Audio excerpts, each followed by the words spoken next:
He wants the American people to understand that this is a specific group that does not represent the majority of Muslims in the world, and he wanted to make that very clear in his speech tonight. And that did get a resounding applause as well tonight. Many moments did. He received a few standing ovations this evening. I want to bring it back to the beginning of his speech tonight. The president, as he's done in the past with the State of the Union addresses, has a tendency to remind the audience that he did come into office in the middle of the worst recession since the Great Depression. And he then uses that fact of a way as talking up some of his achievements. Economically speaking, he cites the unemployment numbers recently. Cameron, what do we make of that? Tell me if you think that that's an accurate assessment of the state of our union. Well, it's definitely an interesting way to look at it. We have one side where he does, tell those numbers about that the unemployment rate at 5%. And things like that. There's things he leaves out. The labor force participation hit a 38-year low in October of 2015 as more than 94 million Americans are out of work. You didn't hear that part, but obviously we heard the tweets, or saw the tweets from Paul Ryan and Jeb Bush, arguing against the state of the economy right now. But he talked a lot about the economy, saying that everyone deserves a fair shot at security in the new economy. And he targeted those Republicans and said, talk of America's economic decline is political hot air.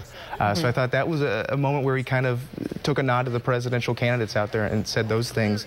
And then he also touched on clean energy, saying that clean energy played a role as solar saves tens of millions of dollars annually and employs more people than coal. So those are the... you and I had been speaking earlier about Gitmo going into this, but did he really mention that much tonight? Not too much. He had one little section, about 2 sentences, where after he's talking about the plans for Cuba, where he did mention Guantanamo Bay, but again, just saying it was a renewed effort that he did want to close it and would hope to expand on those goals. But again, not too much, just a sentence or two. And Mike here had said he didn't mention as much about cybersecurity. Yeah, I was very surprised that there wasn't as much conversation on cybersecurity and terrorism.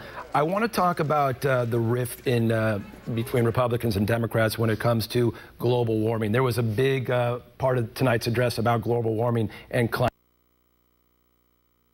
delivered by South Carolina Governor, the whole Confederate flag as well. The president didn't tell them what they wanted to hear about kickstarting the economy or addressing the terrorism or even the refugee issue. All right, thank you. That is Neil W. McCabe from the Capitol. Neil, stand by here because Governor Haley will be talking any moment here with the Republican response. I want to bring back in my my co-worker here. I do want to get to Nikki Haley. I have a lot to talk about with respect to her. I did want to mention, though, after Neil spoke there about the disappointment tonight, last year, perhaps you remember the State of the Union, the president spoke about how our foreign policy with respect to ISIS was relatively strong. We're in a good place. Well, fast forward a year, and now that's not necessarily the consensus, right? And I think a lot of Republicans were hoping that the president would use this speech as an opportunity to actually lay out a clearer vision for his foreign policy, a clearer vision when it comes to how we defeat ISIS, which he was broader strokes, as he said he'd be tonight. And so that's maybe part of this sense of disappointment in the message this evening. But back to Nikki Haley, Mike. She's really the trifecta with respect to the important demographics the GOP is trying to touch on here. She's the first female governor in South Carolina state history. She's the first minority governor. She born to Indian immigrants, and on top of that, she's currently the youngest serving governor in the entire United States. So let's not forget about what she did this year too, dealing with the situation with the church shooting in Charleston, plus with the whole Confederate flag as well, like that. I didn't mean to interrupt. No, I just think she's done an absolutely remarkable job. And let's also remember that that Ryan has also been instrumental in getting her to do this Republican response. Ryan, of course, doing the Republican response in 2011. But before we go any further, as is tradition, the speech will be followed by the GOP response, which this year is being delivered by South Carolina Governor Nikki Haley. One America's Katie Seals gives us a look at Columbia, South Carolina Governor Nikki Haley with the Republican response. Barack Obama's election as president 7 years ago broke historic barriers, and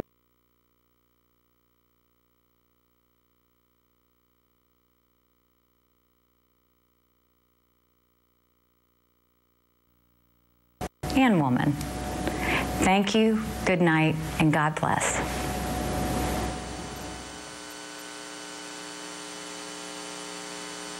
All right, we're listening to Governor Nikki Haley out of South Carolina, her response, her Republican response to tonight's address. She talked about, well, first she talked about that tragic shooting 6 months ago at that church in Charleston, 9 innocent lives taken, how it brought the state of South Carolina together. She also talked about the state of the economy, reforming education, and of course, like most Republicans, ending Obamacare. Absolutely. And, you know, as you mentioned, she really rose to prominence in 2015. That was her year. She's become a rising star within the GOP party following the church shooting in Charleston. I mentioned earlier, you know, they're hoping in her message tonight she would reach out to the women voters, the young voters, also minority voters. But there's another reason, Cameron, I'll throw this at you, why the spotlight's on her tonight. Well, a lot of people in political circles throw her name out as a potential vice president candidate. And really, no better chance to get your name out there than the GOP response to the State of the Union. You look at the people who've done this in the past. You mentioned Paul Ryan. Bobby Jindal was one of those people. Marco Rubio was another one. Obviously, he's running for president now. So it's a very important position to take, and she mentioned her own personal story in that address as a young girl going through poverty and rising up through it. No better way to get your name out there than right here to kind of show the people what you're about. And one of the first topics she opened with was immigration and the Syrian refugee crisis migrating to the U.S. I bring in Ash Carger on again. Ash, people who want to come in here by crossing the border illegally. Which is actually something the president said in his speech, too.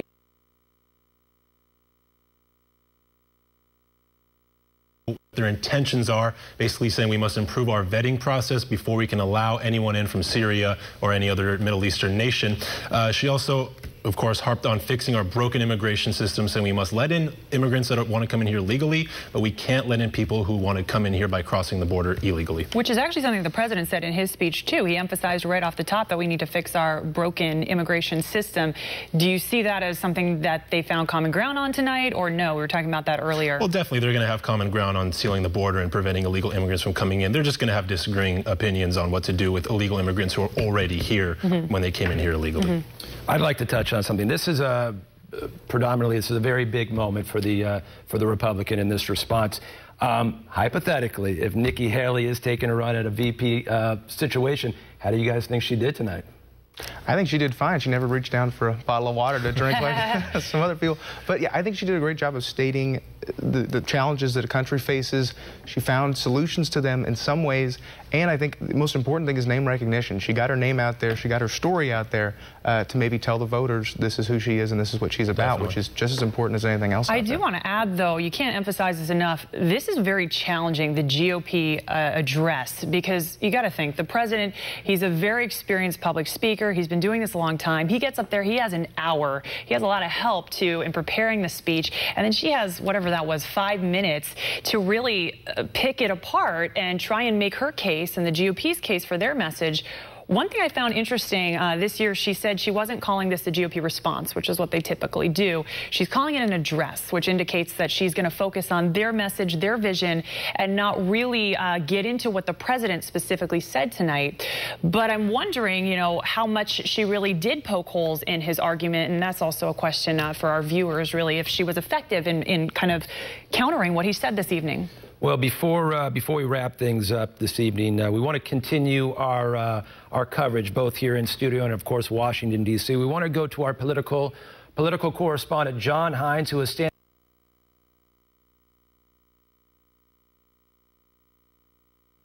Here are some of the problems that he's identified. Congress will. It was good to be with you. Back to you. We're out. Thank you very much. Thank you, my friend. Good to see you guys. Yeah, John, thank you. With Danny Donovan at the Capitol there in Washington, D.C. Quite an evening tonight. We had quite a speech with President Obama. We had quite a response by Republican Governor Nikki Haley. Gentlemen, moving forward after his 7th and final address this evening. Is being held captive by Iran. It's interesting to see how this nuclear agreement, these agreements and these rules that he's placed on Iran,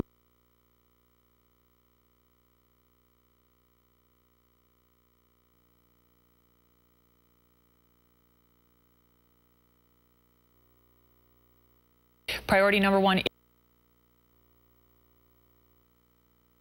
on this.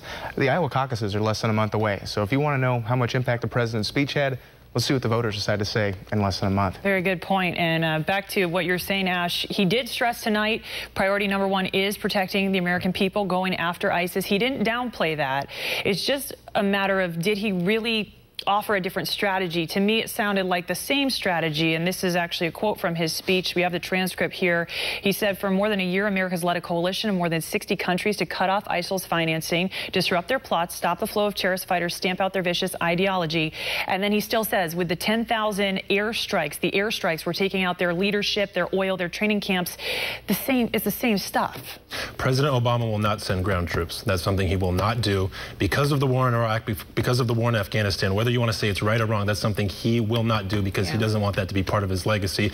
As far as a different strategy, he did ask Congress to sign a war authorization and to take a vote on it, something that he claims they will not do. We know Congress did pass a defense bill asking the president, forcing the president to come up with a strategy in defeating ISIS. So they're still on opposing ends of that. You know, one side wants ground troops, the other side wants a more of a coalition troop to handle the situation. President Obama does not want to become the world police and continue that, that trend. So that's just how he's going to handle it moving forward. Gentlemen, and I pose this question to both of you. We listened to some very good speech, a very good speech, very drawn out speech, about an hour or so. What were some of the points that possibly... And we still don't have an end to that. So I feel like it was now or never for that, and we'll see if he gets that done in the less than a year he's got left. Sure. You know, one thing I was thinking we may see going into this was some form of an endorsement for a specific Democratic candidate, and I know he said he wasn't actually going to do that till after the primaries. Hillary Clinton's name, for example, not going to come up tonight, but he does have one important task in this speech this evening, which is to ensure that a Democrat, one way or another, takes over. Well, that's interesting because Joe Biden just came out and kind of supported Bernie Sanders over Hillary Clinton. He said, she's kind of new to the party, and he gave props to Bernie Sanders for his economic, legislation or what he wants to do. So if the vice president is supporting Bernie Sanders in a sense, it'll be interesting to see how President Obama reacts to that. I don't want to put you guys on the spot too much right now, but in the next year, especially with Paul Ryan, Speaker of the House now, how do you think the two sides will gel moving forward into the next year?